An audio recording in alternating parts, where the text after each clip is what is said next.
The November 19th, 2025 Plan Commission meeting. Could we have a call to order and a roll call, please? Washburn. Here. Risler. Here. Bazinowski. Here. Bhatia. Here. Basil. Here. And Meyer. Here. Okay. Old business, the meeting minutes from October 22nd, 2025. Can I get a motion? And it's got to be either Nancy. Move to approve. I'll second that. Okay, motion to approve and seconded. All in favor? Aye.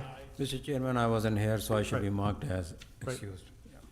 Same with Larry, right? No, was Larry? No, Larry, you were here. Tosh was Must not not. have been very impressive. No. Tosh was not here, that's right. Okay. First on the agenda is recommendation of Carrington Boulevard, Kilbourne Gardens Certified Survey Maps, CSM 25-11. Sam. Mr. Chair, Commissioners, the applicant applied to modify CSM 3524 to realign a small stretch of Kilbourne Drive and dedicate 89 square feet to Carrington Boulevard. Both changes are minor cleanup issues and do not reconfigure the existing lots. Otherwise, the applicant plans to request the village discontinue the change in right-of-way on Kilbourne Drive to match the new layout. The subject properties lie within tax incremental district number 7, and the applicant currently markets them for sale.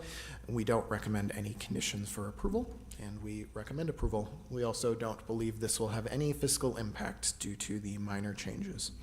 So the first change is on the left document where you can see towards where it says kind of C3 at the very top.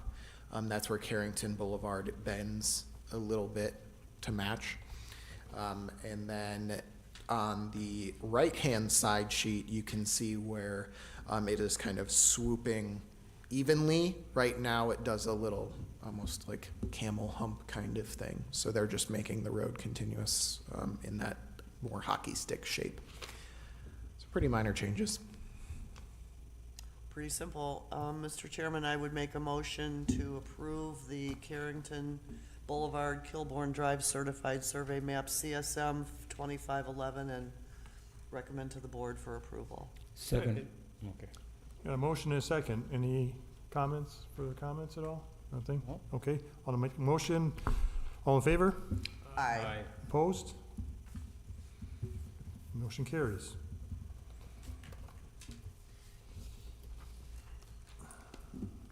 Okay, discussion on proposed updates to sidewalk ordinances. All right, since we had a little bit of a light agenda, we wanted to add a couple of items. You know, every about 6 months, we come to you with a package of zoning code updates. So these are things that the commission has brought up before and directed us to look at, or have kind of come up through staff reviews or other things. So this first one is regarding sidewalk ordinances. The previous 2 plan commission meetings, the commission directed the village staff to investigate updates to the sidewalk requirements. Additionally, the Public Works Committee discussed them last week at its November 13th meeting. The primary issue discussed by both committees was the village's requirement for sidewalks on new development when those sidewalks are not adjacent to existing sidewalks. These ordinances created situations where the village required sidewalks in circumstances where developers installed those sidewalks, but abrupt ends to those sidewalks created secondary safety and travel concerns. Previous conversations at both the Plan Commission and Village Board, when adopting the current ordinances, center around the need to start somewhere regarding sidewalks, and that if the village did not require sidewalks for most larger new developments moving forward, then it would likely never build out a sidewalk system. The village is largely dealing with this conversion or conversation now due to the relatively recent incorporation of the village in 2003 compared to comparable older cities and villages throughout southeastern Wisconsin.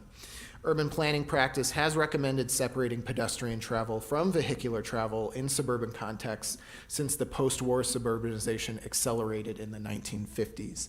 And I actually did a little bit of background research and found an APA, American Planning Association article from 1957 talking about when sidewalks are appropriate in the suburbs. So this is not a new conversation, but just kind of one that we're getting around to since we're late bloomers, as it were, in the incorporation process. To moderate the concerns of the committees, we recommend a couple following updates to the ordinance. And these are not set in stone, they're just for discussion purposes today.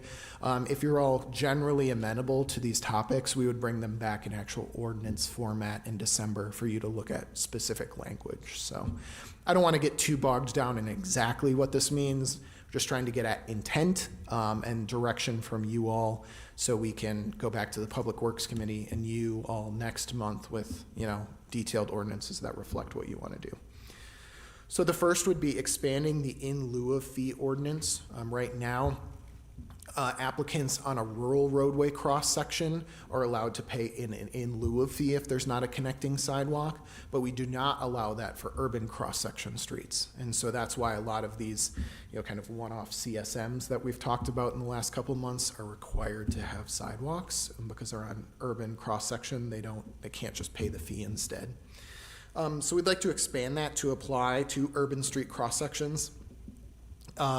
And allow those property owners otherwise required to construct a sidewalk to pay into the program if they lie further than 1,200 feet away from a connecting sidewalk. We chose that number because that's the maximum block length identified in the subdivision ordinance. So essentially, if you're more than a block away from a sidewalk, then you could pay an in lieu of fee instead of connecting in. Number two would be disqualifying any sidewalks identified within a tax incremental district project plan or the village's bike and pedestrian plan from the in lieu of fee program. So where we're lightening up some regs, we also want to acknowledge there might be dedicated areas that show up in a plan that, the plan commission, the CDA, or the village board has adopted, where you're specifically saying we definitely want them in these areas. So in those areas, we would prioritize the installation over the in lieu of fee program. Number three would be requiring that developers install sidewalk at the beginning of platting, along with other required improvements listed within Chapter 74, Article 8 of the subdivision ordinance. And then this one would be a pretty big change for those developers, so you should all consider whether this higher upfront cost balances their wish for a more connected network sooner. Essentially, right now, when someone's building out a subdivision, we allow the developers to not install the sidewalks along the private property frontages. We do make the developers install the sidewalks along stormwater ponds or other kind of shared features, so those get installed on the front end. But the logic is, A, it's in kind of a higher cost that may make or break something on the front end, and then B, if someone is installing a sidewalk on the front end but then coming in with construction equipment later, it's likely that they would kind of break up or have to replace some of the sidewalk stones there. So, but alternatively, if we're not requiring sidewalk installation on the front end, if someone buys a lot and doesn't build on it for 5 years, even if the entire rest of the subdivision has sidewalks, that lot could always be a gap in it that we would have to deal with. And so I'm pretty neutral on this one. This is like kind of the top one where I'm looking for your feedback, because we could go either way, either existing policy or be a little bit more strict about it. Alternatively, we could, take it on a case-by-case basis, depending on how important you thought the sidewalks were in that individual subdivision, at which point we wouldn't really change our policy right now, but we would pay special attention to it when we're going through those development agreements. Then finally, installing and specially assessing for sidewalk installation to the nearest roadway intersection. I think as a couple of trustees have brought up and some other people, sometimes when there's a phased subdivision, you might have, and this happened at Settlement at Hoods Creek, a sidewalk on the newer phases, but that kind of dead ends as it butts into the older phase. So sometimes you have that kind of abrupt end to a sidewalk just at a property line. And this would kind of set generally village practice or kind of an automatic trigger for us to look at extending that sidewalk to the nearest intersection. So at least that whole block would be complete, and there's a logical end to that as it reaches the next street intersection. That could be, only a couple hundred feet away in most circumstances, because our maximum block length is 1,200 feet. And most of the time in a phased subdivision, you're not ending the phase right at a block end. So in likelihood, you're talking somewhere between 600 and 1,200 feet at the most of sidewalk installation, be 10 or 12 properties. If they're smaller lots, it could be upwards of 20 lots, but the village would go in and install the rest of that sidewalk at that time. And then it would really be a village board conversation of how you'd like to pay for it, if that is a priority for the village. So we could install it and specially assess it back to the property owners who are adjacent to it. If it's a shorter stretch, we could dip into the in lieu of fee program, or the village could pay for it out of, other budgetary funds as it chose. So that's not really a plan commission conversation of how it gets paid for. It's more of a village board conversation. But we do bring it up because that would be the logical end point of kind of completing that very local network to a logical endpoint. Then Tony doesn't have to think about mid-block crossings or other situations that, DPW has to care about in terms of long-term maintenance. And, it kind of makes more sense from the general resident. They're not just like, why did that start there? At least it's at a street intersection. So those are our 4 main ideas. Wanted to get feedback on them and see what you all think, and then we can go from there. Commissioners? Ram? Well, thanks, Sam. I'm glad that Public Works and you are addressing the issue. I have a lot of comment. Number one, let me start from the reverse, the last one that you said, that I like the idea of extending it to the end of the block, but depending upon, but of course it'll go to the village board. If I look at my house and after 5, 10, 15 years after I build the house, and if the village comes to me saying, we are going to extend that, we are going to put this sidewalk, number one, you're taking away from my front yard.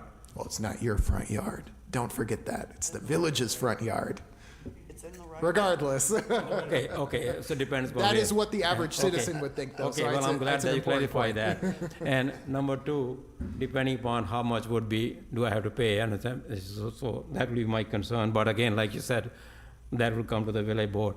But what about the idea that a couple of residents had talked to me, and I brought to your attention and I brought to Tony's attention that where you end this sidewalk, just bring it to a nice stop to the road, grind to the road. We don't have to extend all the way, because I think that works. The concern from the residents were, if you're walking with a stroller, for example, with a baby, and then you go, and then you have to, there's no sidewalks, and now you have to either go back or go down the curve and everything. So a simple solution looks to me that was, that many of us, including me, when we build our driveway, so we have grinded that, I paid for that, so why don't we just do that, and then that issue goes away. That's just my comment. Now to the rest of your comments, I'm not too sure, like this in lieu of this and that 1,200, because, or we have the sidewalks requirement in the urban but not the rural, because You don't have any room on the rural. You have an open ditch. I know, so but you don't have a. what I'm concerned is by having all these options, the development could look like sidewalk, no sidewalk, sidewalk, no sidewalk. So I can see we are losing the consistency. At least now, all the old development, no sidewalk, all the new one have sidewalk. But I'm concerned that I don't want to, drive down a road and one street has a sidewalk, or few houses have the sidewalk, and the other they don't have because they took in lieu of that. So that's my main concern. Yeah, I think, so I'll start backwards and work forwards to try to address some of those concerns. I think, and we can certainly make this more clear if we're writing the ordinance, but, and I probably should have put this in the summary, but I don't think we should exempt new subdivisions from sidewalk requirements at all. I think it's just kind of, like you said, Trustee Bhatia, like new ones get sidewalks as part of the new road conversation, particularly as it relates to subdivision plats, where by definition you're putting in more than 4 lots. I think where we're having the issues or complaints are those 1 or 2 lot CSMs where they're really small. So we could easily set a cap on if you're a land division for a 1 or 2 family home that's via CSM, that would qualify for in lieu of, because those by definition are almost always random lots in the middle, and then you end up with that sidewalk concern. Whereas a new subdivision, more than 4 lots wouldn't qualify for the in lieu of fee program. So I almost see like, and we can make this more graphically clear for conversation next month, but if you're all okay with that idea, almost like a decision tree. Essentially, it's like, do you live on a rural cross-section? Okay, you might qualify. If you do not, are you on an urban cross-section that's further than 1,200 feet away? Yes or no. You may or may not qualify. Is your land division that's triggering the sidewalk requirement more than 4 lots? Yes, then you have to install sidewalks. So we can make it pretty clear where we as staff are not arbitrarily choosing like who does or does not. It's just like, here's the clear decision tree matrix of when you have to install a sidewalk and when you'd have to pay for the in lieu of fee program. And the idea of that is it should be about the same cost. So it's not that anyone gets away from it. It's that when it makes sense to go in versus when it makes sense to invest that money elsewhere. Comment on the developers. Number 3, I'd say that is. I think it is good for the developer to put the sidewalks in up front, even though he hasn't built a home there yet. There are many ways to protect that sidewalk during construction, and often they'll put in a stone driveway for access. If you And, say it's okay, then. I think if you wait, you're going to get that choppiness of your sidewalk install. I think I'd rather see it there and be done with it. And I think sidewalks are important to build community. I think that people communicate with each other and get acquainted with one another more when there are sidewalks. I don't have any scientific data to support that, but it just, I think, promotes community. And I definitely like the idea of putting in sidewalks whenever possible. I have a question about the in lieu of fee. Is that a separate account, or does that get thrown into the general fund? Is it a separate account? Yep, it's a separate account. Is there a program in place where there are so many feet of sidewalk installed every year? There is not, because we haven't had that many people pay into it, so we really haven't crossed the how do we spend this money bridge yet. I think we've only had 2 or 3 properties pay into the program. I see. But if we're expanding the program so more people qualify, I think we'll end up crossing that bridge sooner rather than later, just because we'd expect to get more money. I mean, even this year, we've had at least 2 or 3 CSMs where they would likely qualify for the expanded in lieu of fee program and likely would have paid into it. So, I think we could get there pretty quickly. What is the fee?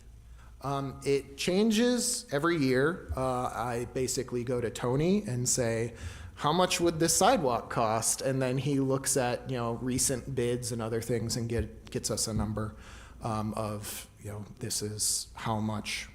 So it's an actual cost of Yes. potentially putting it in. Yeah, and it might be a little bit less than the actual installation just because we're using publicly bid, slightly older numbers more often than not. Like if they're putting it in at the end of the season versus we got, mass bids at the beginning of the year. Obviously, the village is getting probably better deals on sidewalk installation than a private property owner, but it's about the best we have and the most transparent and fair process that we could come up with. What is it this year?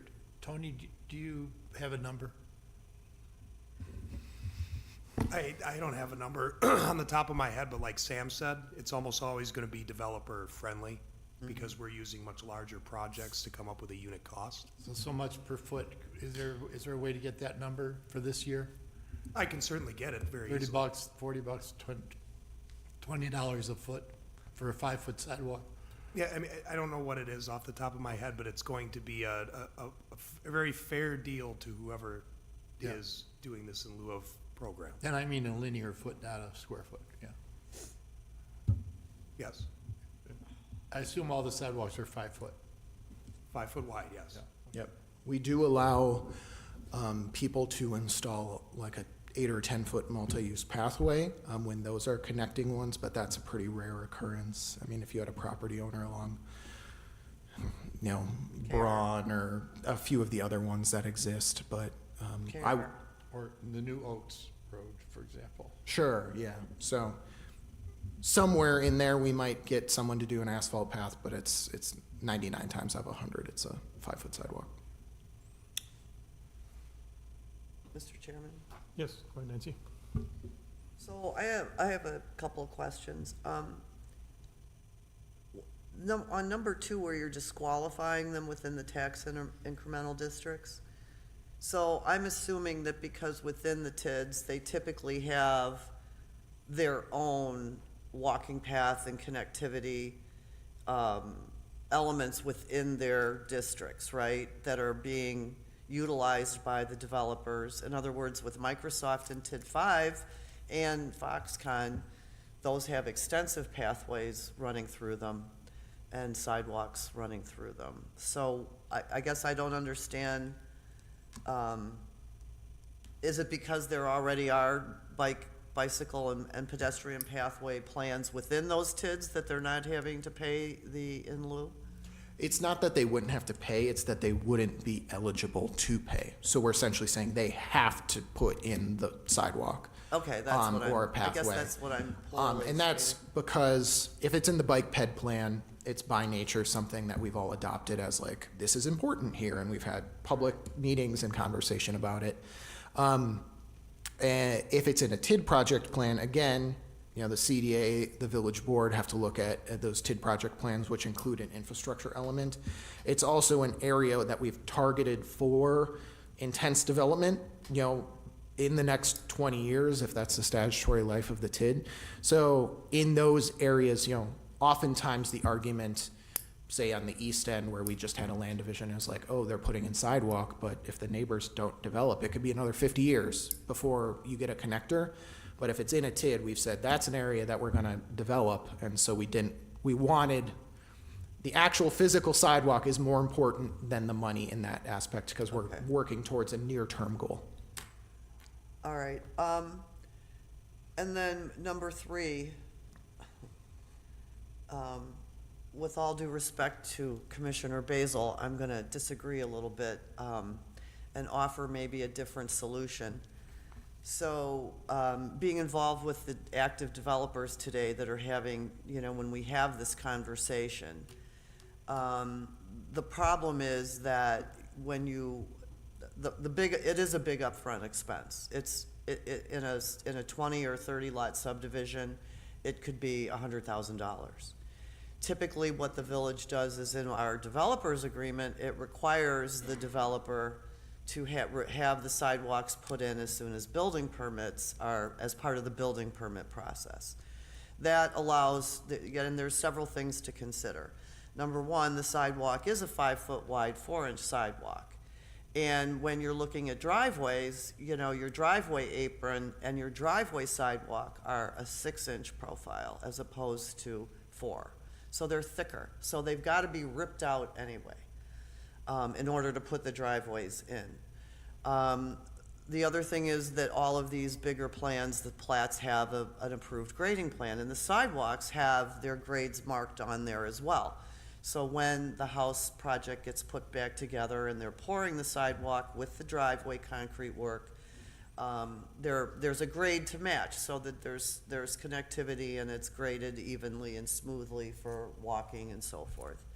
The other side of it is when they're tearing out these driveway areas to put in the driveway and build the house, typically they disrupt more of the sidewalk. So, you know, you're putting in 100% of a sidewalk and you're ripping out and wasting 50% of it. That's a very hard nut to swallow.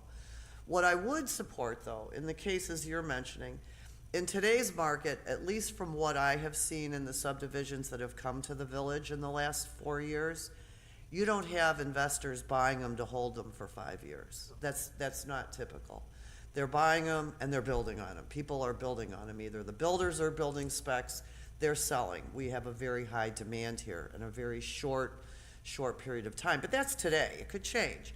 So, you know, what I think is a reasonable compromise is to be able to say in a subdivision that is created, instead of building them right away, that A, it stays where it is in the developer's agreement, where it goes to the builder or the developer builder, and as soon as you pull your permit, that sidewalk now becomes part of that permit package, number one, and keeping it as it is. But number two, I don't have a problem with putting time limits on it. In other words, if it's a 30-lot subdivision and you want to say, okay, within 3 years, 5 years, you know, any lots that are sold, even if they're developer-owned or sold to a private party, within whatever time period is reasonable that we can determine, that then any lots that are not developed would need to have the sidewalks installed in order to ensure that connectivity.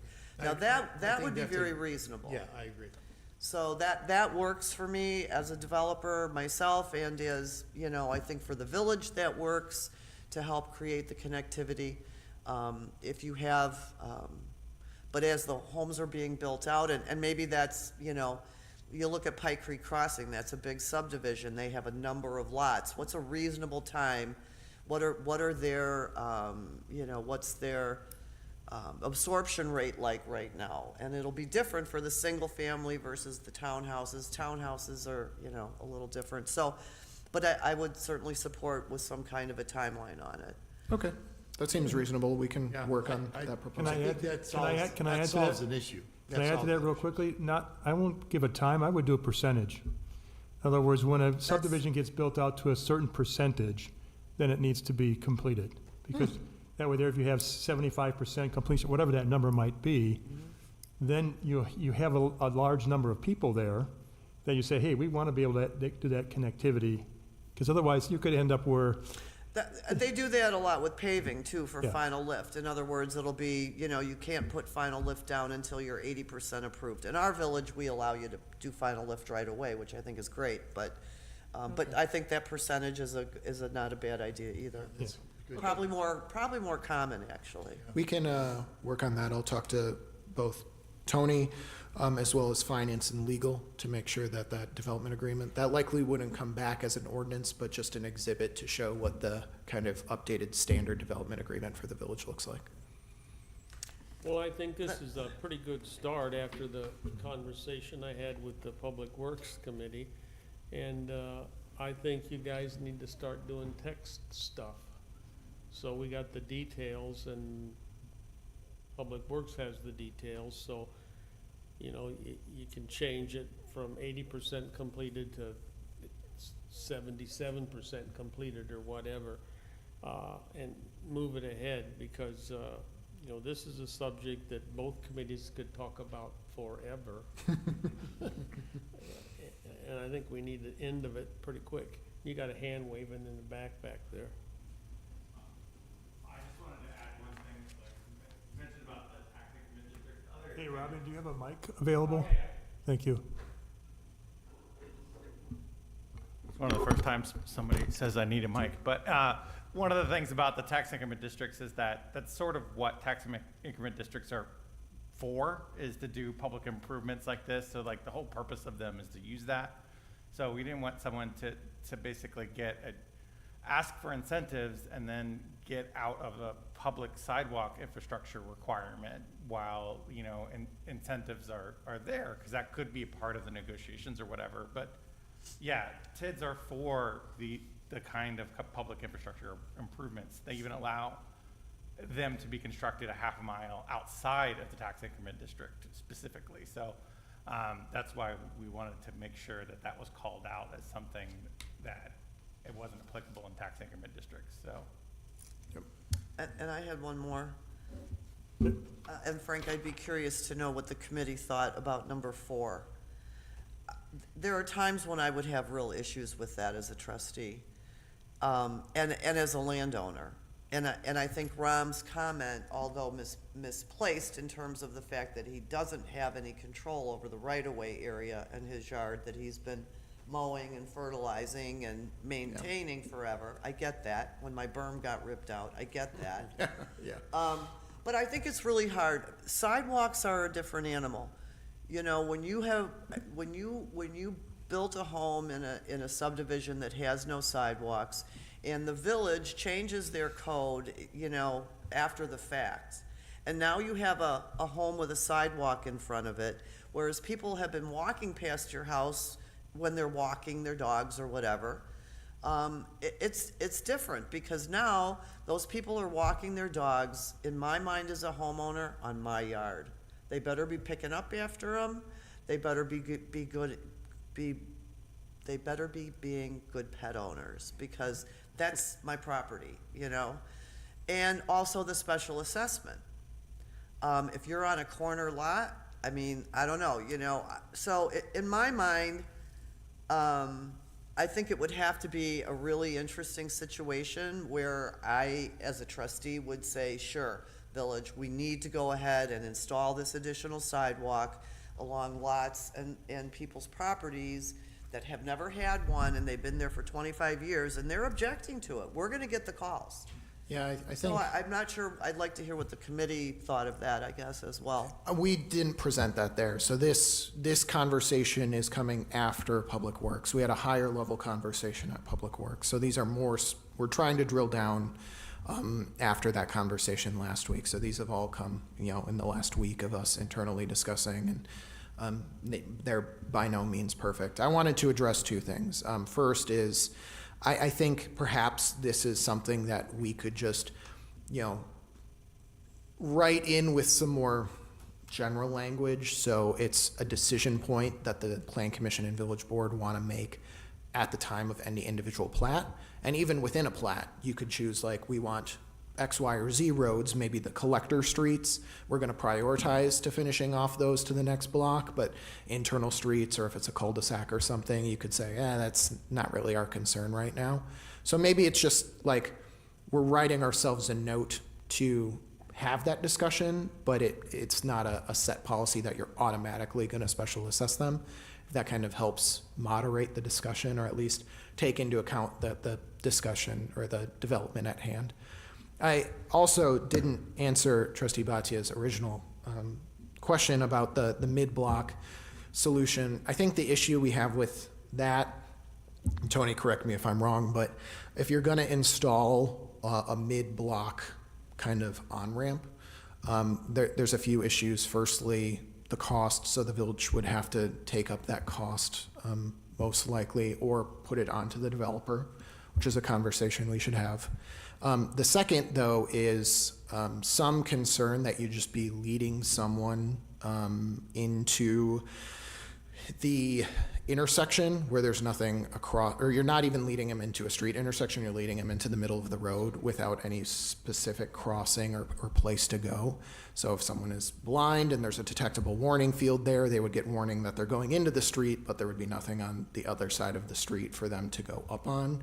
So we'd have to consider, what does the other side of the street look like, and those types of conversations too. It also creates a mid-block crossing where you're by nature, you know, having people exit there.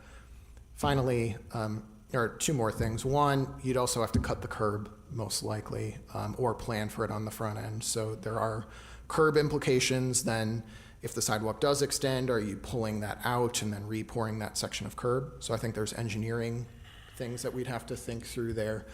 And then the final point, I think, is if we are spending money for a solution, my preference and recommendation of staff would be to put that effort towards extending it to then through the next block. And that might be a slightly larger cost or a slightly harder conversation. But I think the solution to me is like extending that short network, not kind of implicitly saying, here's where the network starts and stops. So I totally understand what Trustee Bhatia is going at, but I think, to me, if we're gonna spend $1,000, I'd rather take it and finish that section and put that money towards that project instead. Mr. Chairman, let me just add my more thoughts to that. I'm glad we are having a conversation because, you know, this needs to be discussed. Couple of things I agree and others I don't agree. Number one, when you said if it has to be the cost to, I said, you know, here's the sidewalk and you extend that to the curb and grind it, that's probably you're looking at about maybe about 3-4 feet. So That's not a big cost, okay? It's not that we are extending it about 10, 15 feet, okay? So that's not a big cost. Grinding, yes. Many of the driveways, they grind that, they pay for that. So again, so you're talking about the width of the sidewalk, what, 3 feet? So grinding of 3 feet is not of 5 feet? 5 feet, so grinding of 5 feet is not a big deal. As opposed to, now if you are extending to the next intersection, not only the assessment, there could be other issues, like if I take my house and there are many, the subdivision, I have a sprinkler system, I have landscaping. Your sprinkler system's not supposed to be in the right of way. No, it's not in the right way, it's not in the right way, but it could be. sorry, it's It not. could be. Yeah, but it's not supposed to be. It goes up to the end of my yard where I have the grass. I know, and you have extended your sprinkler into the right of way, which is against village code and your restrictive covenant. Which was approved, Other than, which was approved. And I'm not hiding anything because, it was all approved, okay? The landscaping is so, where the gutter, where the curb is, your grass goes up to that curb, right? yeah. Yeah, so if your grass goes up to the curb, why was this sprinkler system, and I'm not saying it's right up there, I'm saying if here's a curve and the sprinkler system goes up, I don't know where it is. Okay, so your lot, we'll talk about this later. Yeah, we talked I'll about that. show you where your But I'm lot saying, lines okay, are.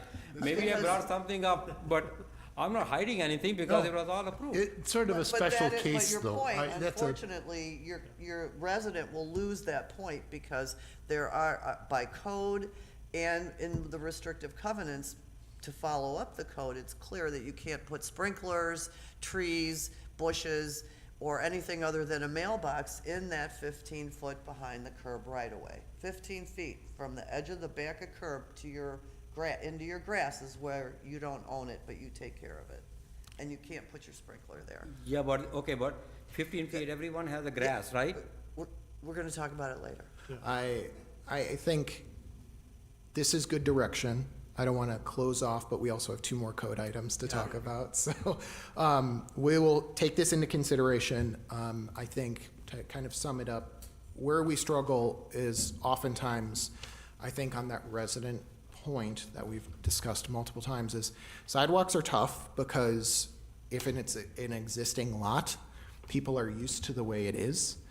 But like municipal water or municipal sewer or anything else, the time when it gets installed, those are the first people to use it, right? So it's like, we don't want it until it's there and then we use it. So I think it is important to keep in context the network connectivity aspect of it and really prioritize there. I think, Tammy has really made some strong points in internal staff discussions of like where we should be spending money and effort and regulatory pressure is on the networks that are getting people from A to B are the most important. And so we will focus on that in the ordinances.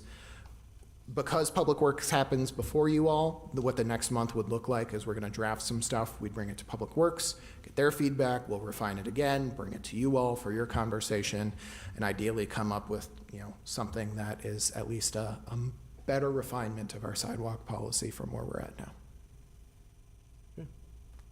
Sounds fair. Okay, let's move on. Okay, the next discussion on proposed updates to Article 200 overlay districts. Okay, this one should be a lot quicker because this is mostly organizational change. So over the past year, we've administered multiple situations at the staff level regarding shoreline setbacks along Lake Michigan that were pretty confusing to residents because those are some more technical ordinances that we administer. Because of that, those situations, we've started having conversations regarding all of the organization of our environmentally related zoning regulations, which are kind of spread throughout the zoning code in different areas. To simplify the organization of those regulations, we propose moving the following different regulations all under Article 200 overlay districts, which isn't really used right now in our code. Those would be conservancy districts, which are related to wetlands and woodlands that we want to protect. Bluff and ravine setbacks, which are relation to exactly those types of issues. Flood protection, which are the FEMA mandated and WDNR mandated flood ordinances that we need to have on file for residents to qualify for National Flood Insurance Program. So that's really just taking the text that they say we have to have and moving it to a different area.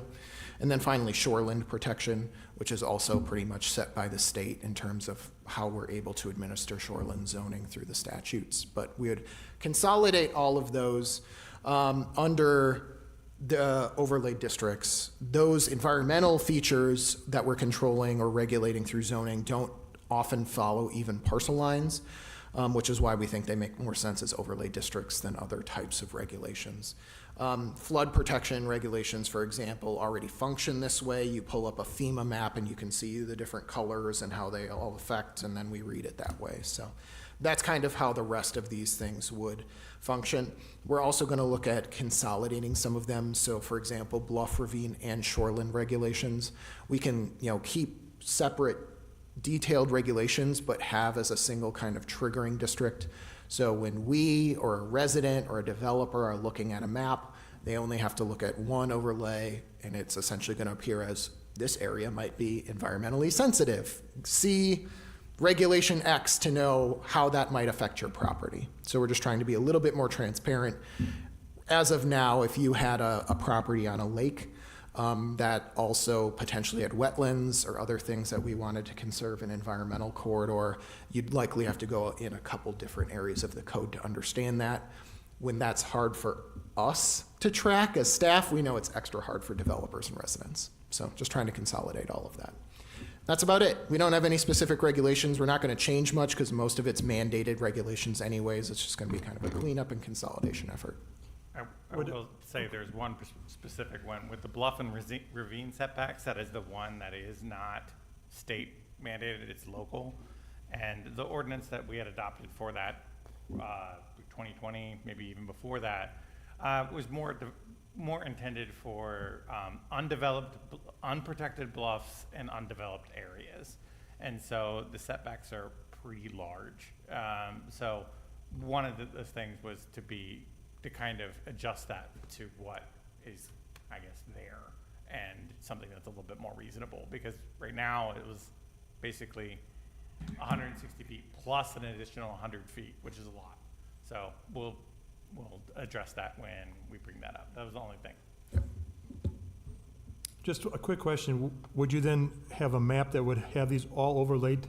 Yes. So they would have, if they had, the property had 2 of these or 3 of them, you would be able to see it in one location then? Yes, exactly. The end point would be we would then update the GIS to show the consolidated overlay districts that are out there, and should be a little bit easier to read. Right now, even on our GIS, there's kind of a couple different buttons that you have to turn on. So if you turn on floodplain but miss shorelines, like you might just completely miss a whole host of regulations about where you can put your house on your property. Yeah, okay, good.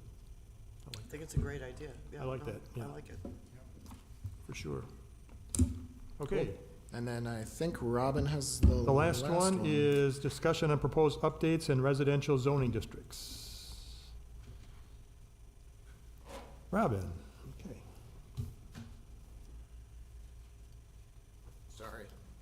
Before we go, and while you're all looking at your stuff, I just want to put a note out that we may need to call a special plan commission meeting within the next few weeks for some utility upgrades in the village, working with ATC. So just if you have any no-go dates with the holiday coming up, I'll talk to you after the meeting, but please let me know if there's any weeks that we should completely block off. Should be a single item, but we had some internal staff reviews where some ATC didn't get on this agenda because they didn't receive some of our comments. So because it was an issue on our end, we'd like to, kind of make that right. So I'll talk to you all after the meeting, but just want to put it in your head before we're done. Well, were we planning on a December meeting anyway? We are, but they'd like to But start we don't construction. have a second plan commission board meeting. Correct, yep. So it would be, We would would you be need- trying to get that meeting in before the first board meeting in December? Ideally, yeah. All right, So likely the first week, but I'll talk to you after. I just wanted to put the thought in your head before I left the podium. thank you.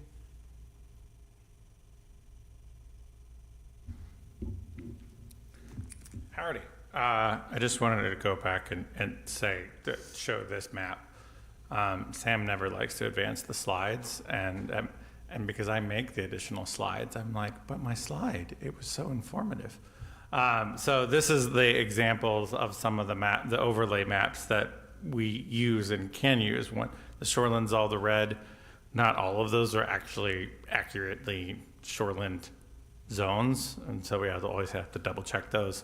The green areas are the Conservancy District. Those are the sewer pack identified environmental corridors. And then lastly, you have the floodplain. What our ideal scenario is that basically whenever you pull up a parcel that has one of these, because of the new organization, it'll just honk at us and be like, please review this. It's hard, and sometimes I have to feel like I'm an expert super sleuth when I catch one of these existing and be like, okay, we need to address this. And I shouldn't have to be a super sleuth. It should be very front and center that this is something that's on the property. That's it. And those are the particular districts that they live in now. Okay, so in June 2025, we updated the residential lot and building regulations. Since adoption, staff, as always, is pretty diligent about monitoring pre-development meetings to identify unintended effects. 2 issues warrant discussion. One is lot widths for twin and townhome units. And 2 is the overlap between dimensional standards and density requirements. Number 1 is strictly an oversight. That's something that we just need to fix because it was fixed before and we broke it. And then the second one is it's not working as intended. We would like to adjust something. So first issue, the lot width for twin and townhome units. So in simplifying the code, we merged, and you have the charts here. We merged the 4 different charts for different residential units, which is detached 1 and 2 family, twin homes, townhomes, well, I guess it's 5, multi-unit buildings, and then cottage courts.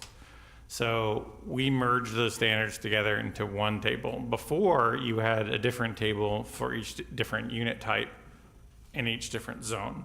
So it got a little complex, and the non-uniform standards didn't make sense. Well, we unified them, and doing so, there was a couple of regulations that got lost in the shuffle that made that housing type viable. For example, twin and townhomes had very narrow lot widths. In an RL district, it was for a twin home minimum 30, in a RM or above for a townhome, which is 3 or more units, the minimum was down to 18. So you could, but these are no side setback units.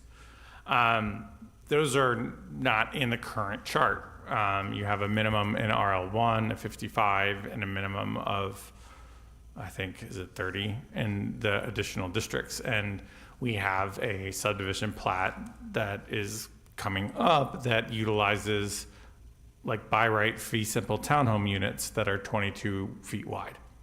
And they are alley access, alley served. And this is a perfectly standard townhome width. It's just, it was legal, now it's not. So staff proposes restoring those widths, the 30 feet and 18 to accommodate those units. We're tinkering with some ideas as far as to make sure that that doesn't become like the default, like single family home width where it's just a pencil. So we're considering like a minimum building width size or minimum, the side setbacks would be very important there because that is what you remove when you're building a townhome and you have added on. We think between those that would probably do the trick. So the second one, and we came across this, Jack Price, who presented the Aurora CSM from last month, which I like to call the wooden horse pony lot. The way it was shaped, it looked like one of those old school Christmas Story pony horses with a wooden stick. The dimensional standards versus density standards. So we have overlapping standards for density, lot area, lot dimensions, and units per building. They're kind of complicating some projects. So the minimum units in acre rule, coupled with the new rule that each lot only contains one primary building, enables us to have some flexibility on the actual lot size and standards without compromising those intentions. So what that CSM kind of discovered is that even though they were building a 20-unit building, the lot didn't get any bigger. And so they had a 1 acre lot with a set width of, I think it was 240. And that really hampered their flexibility as far as, okay, well, where are we going to put the parking? Where is this going to happen? Where's that? And then Sam and I are discussing this, and it's like, well, they're hitting the target density. Do we really care if it's 300 feet wide versus 100 or so on and so forth? And the essential is, no, that doesn't compromise the spirit of the code, because every lot is different and there should be some built-in flexibility as far as that is concerned. The most important thing is that the district matches the intensity and the building character and form matches the district, not necessarily that it's exactly 100 feet wide, because buildings can look very, very different and be on the same size lots. So we've come up with 2 approaches, and I've kind of half-baked a third one, but we'll propose those to you. So approach A, offer a compliance path choice for developers. So applicants can either comply with the lot width, depth, area standards, or with density standards. And so that has a caveat of that if they're doing the density standards and their lots are not compliant with what the sets are, then we'll need to actually see building footprints and have plan commission approval of that. So we know that, yes, that density standard is going to be met. But if they just want to make lots and then sell them off and say, okay, here, you do what you want to do, that lot needs to meet dimensional standards, and so that it can accommodate many different types of buildings. You don't want to make a lot where the only thing you can build on it is a 13-unit building, because that's just weird. So that's one option. Approach B is sort of generally relax the dimensional limits by increasing maximum lot sizes and widths to accommodate the likely building types, relying on that density standard and the one primary structure rule as the backdrop, or as the backstop. So essentially that a 20-unit building would be able to, at a 6-unit per acre density, that's 2.5 to 3 acres. Right now, the limit on that thing is 1 acre. So if you wanted to do a 28-unit building, it would be much higher by right, or it would be much higher density than the minimum required for the district. So what is that actual minimum here is the thing that we're trying to solve. So this is also, I mentioned in my report that our village attorney kind of had an interpretation of some of our regulations that we adopted in June are very strong as far as the unintended consequences of you build a lot, you approve a lot, and then you have to allow anything they want to build on it.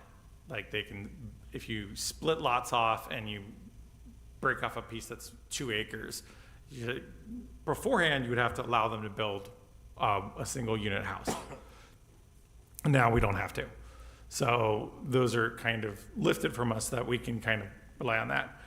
The last thing is an option C is to kind of allow this kind of break down the kind of variance or allowances processes and for plan commission. So when you're reviewing a plat, we've already had this a couple of times where developers have asked for exceptions to master planning or certain kind of lot or dimension standards while the plat process. We would just kind of expand that. Sorry, this is very in the weeds, I suppose.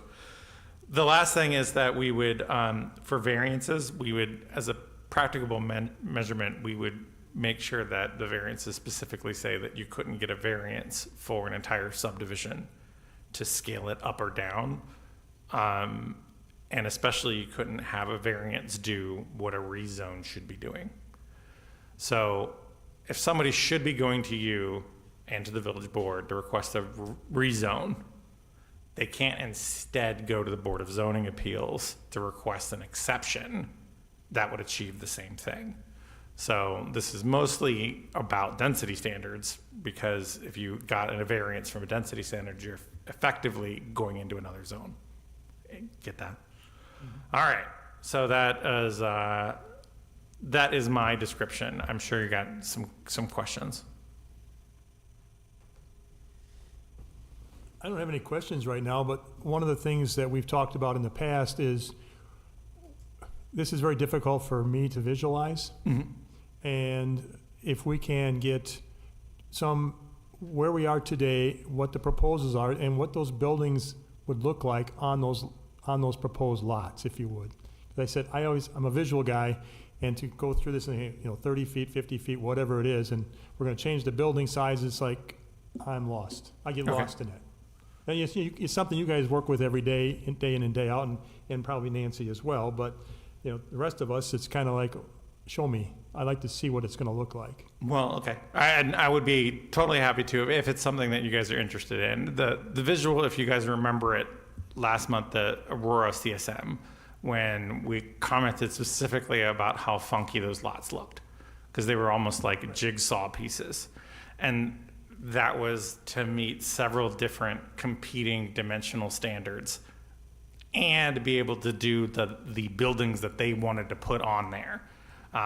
So Sam and I, in our brilliance, were like, well, people will just build the buildings to meet the lots, because that's how people had done it for hundreds of years.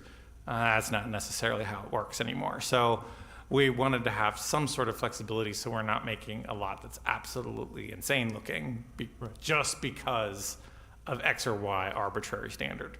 But I would certainly break that out for you as far as how this lays out on a lot. Well, that's why I was disappointed last month when we got that layout, but we didn't have any building sites. And it was like, wait a minute, this doesn't make sense to me. We got to be able to see something that says, okay, what's it going to look like? Mm-hmm. So, And we're working on that too. So. I felt like I was missing the meat of what we were looking at. Why did they do that? absolutely. And again, and I know it's because of the new regulations and everything that we put in place, and that's part of it. Yeah, that was super unintended for it, and those are pros. They had, different people that have been very experienced hands at it, including Rinka and designers and stuff like that. And for that to come back and for us to be like, okay, that looks really weird. We immediately went back to the drawing board and said, okay, what's breaking here to cause it to look like this? And so we feel we're on the right track, as much as we've also gotten complaints about just the general one building. We're on the right track with that.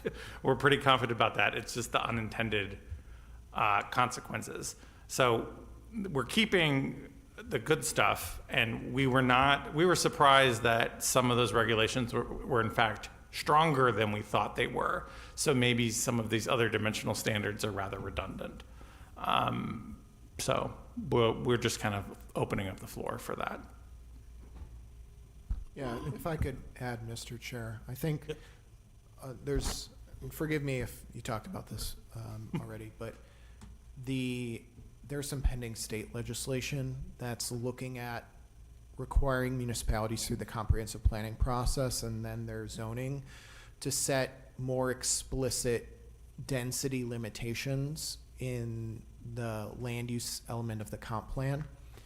And so we a lot over the summer through our zoning code, we started to talk more about density regulations, but which would help, residents and this potential new state legislation kind of understand the context of the plans surrounding their neighborhood, if there's infill or other growth. So as Robin said, we think we're really on the right track there, and that upcoming state legislation kind of reconfirmed that for us above and beyond just our interactions with developers. But, that has become strong regulation in a way that some of the other lot dimensional regulations have become almost secondary and burdensome, which is why we received those weird plats. So I think looking at ways where we can work with developers to get the same neighborhood goal without being like you are 1 foot above this lot width on every lot, and therefore we're going to throw out your entire map. Like, that's just kind of an unreasonable outcome. So we're trying to be a little bit more flexible. Whenever we tighten something, we try to loosen something else, or vice versa. So this is us trying to rebalance that a little bit. I had a general question, and I don't know why I've never noticed this before, but when I was looking through your regulation exhibits, for like chapter 91, 10.70, which is your minimum lot areas, is what you showed us in this packet, is this the existing code? Both. So the one that splits it out with townhome, twin home, that is the old code. The one that's compact and doesn't that is the current one. That's the one that has the minimum net units per acre provision on it. That is the new ordinance that was approved this summer. Okay. And yeah, a lot of it was just basically when you merge a bunch of districts together, you might lose a couple of the very specific things that made it work. Right.